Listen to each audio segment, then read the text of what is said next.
আসসালামু আলাইকুম এভরিওয়ান। এখানে মাছের ডিম ভুনা করব, ফাঙ্গেস মাছের ডিম।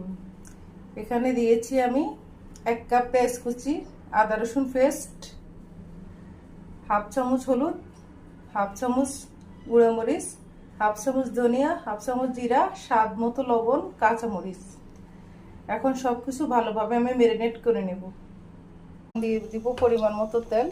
মাছের ডিমটা একটু দেখিয়ে দিই বন্ধু তোমাদেরকে। এই যে দেখো কত বড়।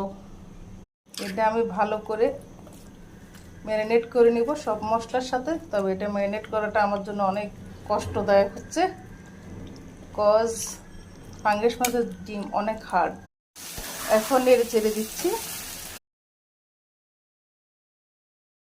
আমি এখানে দিয়ে দিচ্ছি পানি। ফাঙ্গেস মাছের ডিম ভুনা দেখতে এমন হয়েছে।